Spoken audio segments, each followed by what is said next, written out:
प्यारे दोस्तों, आज की इस वीडियो में हम आपको बताने वाले हैं कि एक औरत ने कबूतरों पर जुल्म किया। कबूतर के अंडे से बच्चे को निकालकर मार दिया। उसके बाद उस औरत के साथ क्या हुआ, आइए हम आपको बताते हैं। दोस्तों, इस्लाही वाकयात में ये वाकया कुछ इस तरह से बयान किया गया है। कहा जाता है कि इस बड़ी सी दुनिया के किसी हिस्से में एक जंगल था। वो जंगल इतना हरा भरा था कि परिंदे वहाँ पर आते और अपना डेरा जमा लेते। वहाँ पर छोटे छोटे घर बने हुए थे। उस जंगल के बीच एक नहर बहती थी। नहर का पानी हर एक को ताजगी देता। अब ऐसी नियामतें मिलने पर इंसान को चाहिए कि वो अल्लाह ताला का शुक्र अदा करे। वैसे भी इंसान को हर हाल में अल्लाह ताला का शुक्र अदा करते रहना चाहिए। उसी नहर के पास एक झोपड़ी थी। वहाँ एक मियाँ बीवी अपने एक छोटे बेटे के साथ बड़े आराम की जिंदगी गुजार रहे थे, क्योंकि शौहर अल्लाह का नेक बंदा था। उसने कभी अपनी बीवी पर कोई जुल्म सितम नहीं किया था, बल्कि औरत के साथ वो नरमी का मामला रखता, चाहे उसकी माँ हो, बहन हो, चाहे उसकी बीवी हो। उस आदमी की ख्वाहिश थी कि वो सबको बहुत सा खाना खिलाए, उसके घर पर हरदम दस्तरखान लगा रहे। लेकिन बीवी चाहती कि कोई भी उनके घर पर ना आए। इंसानों के साथ साथ वो जानवरों को, परिंदों को भी नापसंद करती। उसका शौहर उससे कहता कि परिंदों को, जानवरों को खाना खिलाया करो, अल्लाह हमसे खुश होगा। जिस घर में परिंदे, जानवरों को खाना खिलाया जाता है, वहाँ रिज़्क़ की तरक्की होती है। लेकिन वो औरत उसकी बात नहीं सुनती और कहती कि मुझे जानवरों से, परिंदों से, यहाँ तक के कीड़े मकोड़े से भी बहुत नफरत है। और मुझे ये बात समझ में नहीं आती कि अल्लाह ताला ने इसको क्यों बनाया है, क्यों पैदा किया है। तो वो आदमी कहता कि अल्लाह ताला ने हर किसी को किसी न किसी सबब से बनाया है, किसी न किसी मकसद से बनाया है। और ये बेजुबान परिंदे, जानवर इंसानों के हक में दुआ करते हैं। अगर इंसान ही उनको तकलीफ देगा तो फिर वो उनका क्या कहेंगे। ये बेजुबान तो अल्लाह की तस्बीह करते हैं।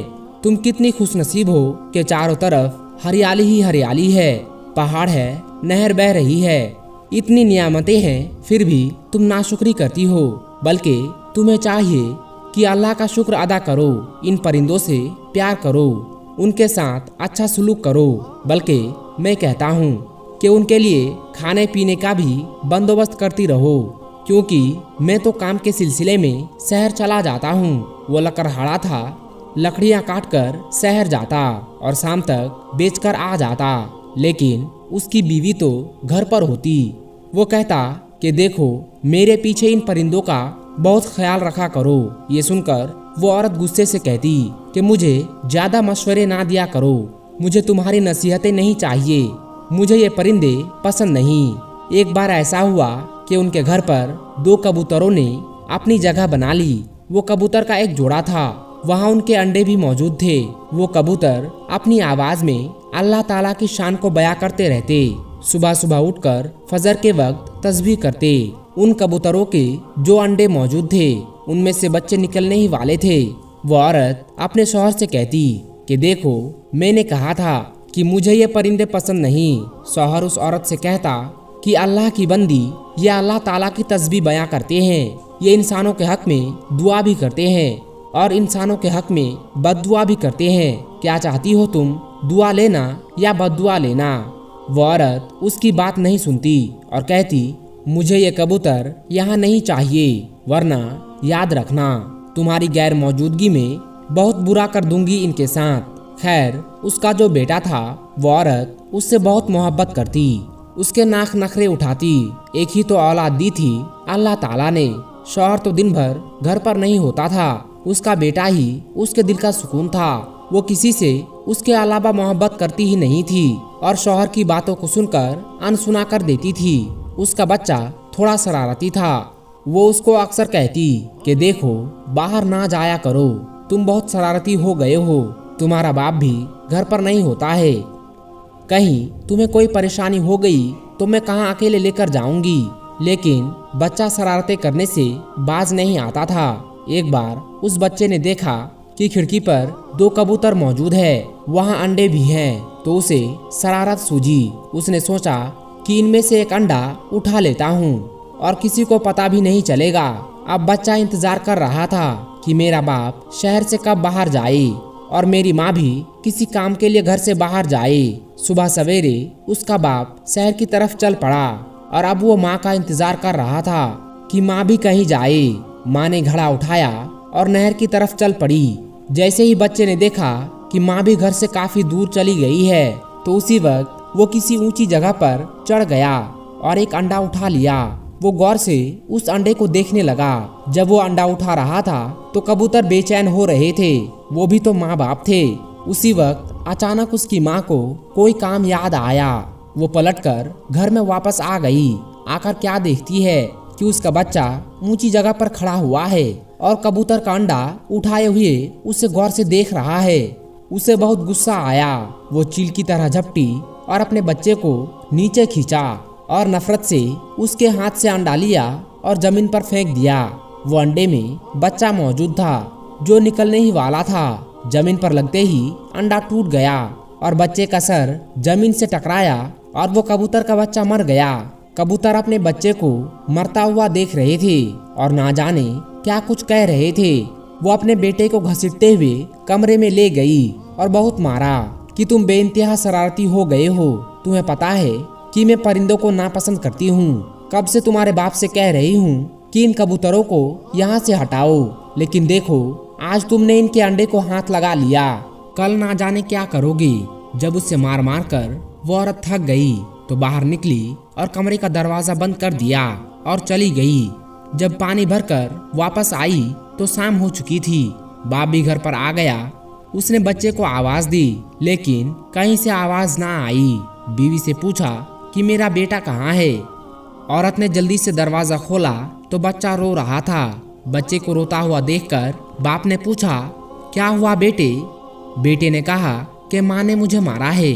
मेरे हाथ से पहले अंडा लिया, उसे जमीन पर मारा और वो कबूतर का बच्चा मर गया।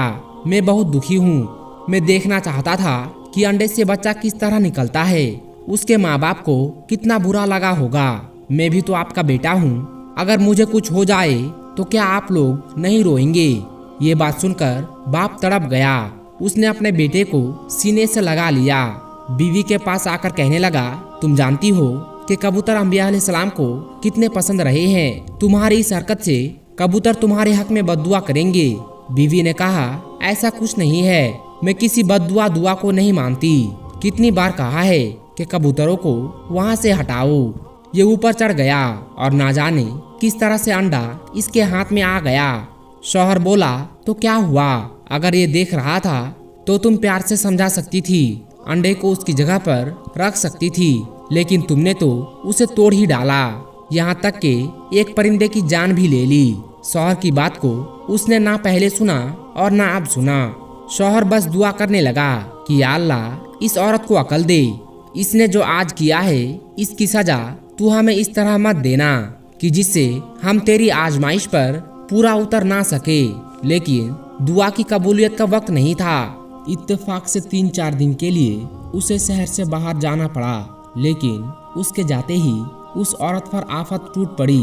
उसका बच्चा इतना बीमार हो गया कि उठ नहीं सका।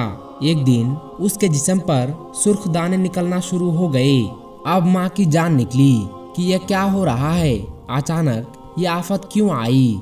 वो दहाड़े मार मार कर रोती रही। हकीम वगैरह को दिखाया लेकिन कुछ फायदा नहीं हुआ।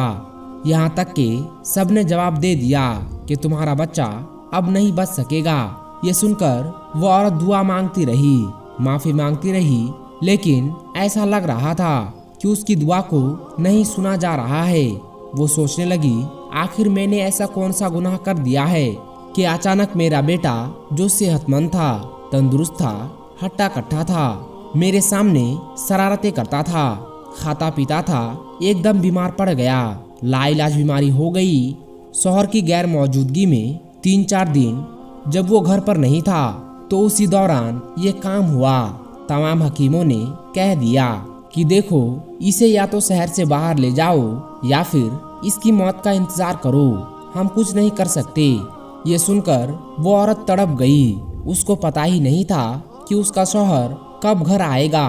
वो दुआएं मांग रही थी, लेकिन दुआ सुनी नहीं जा रही थी, क्योंकि जो गलती, जो कोताही उस औरत ने की थी वो उस पर आफत बनकर आ चुकी थी। एक दिन वो अपने बच्चे के पास बैठी उसके सर को दबा रही थी कि बच्चे ने कहा, माँ मैं जानता हूँ कि आप बहुत परेशान हैं। मैंने आपसे सवाल किया था कि अगर मुझे कुछ हो जाए तो आपके दिल पर क्या बीतेगी।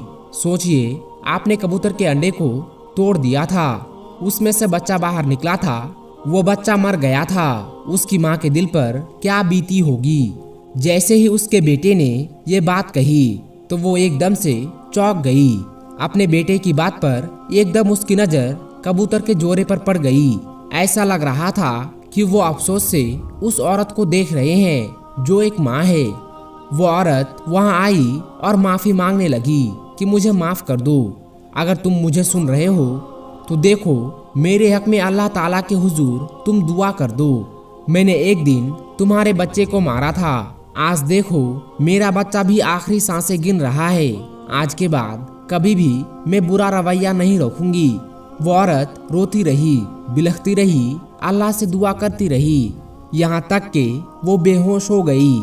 जैसे ही उसने आंखें खोली तो उसने देखा कि उसका बेटा, जो कुछ देर पहले अभी तक उठ नहीं पा रहा था, वो उसके पास खड़ा मुस्कुरा रहा था। उसने कहा, माँ आपकी दुआ कबूल हो गई। तो माँ ने कहा, मेरी दुआ नहीं, इन कबूतरों की दुआ। आज के बाद मैं कभी भी किसी परिंदे के साथ कोई भी बुरा सुलूक नहीं करूंगी। शौहर घर में दाखिल हुआ तो उसने कहा, क्या हुआ, इस तरह से क्यों रो रही हो। उसने अपने शौहर को सारी बातें बता दी कि किस तरह ये 4 दिन उस पर अजियतनाक बनकर उतरे। 4 दिनों में अंदाजा हो गया कि वो जो कुछ भी कर रही थी वो पलटकर उसकी औलाद पर आ गया।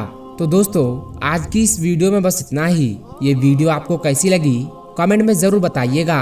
हम मिलेंगे आपको अगली वीडियो में, तब तक के लिए अस्सलाम वालेकुम, अल्लाह हाफिज़।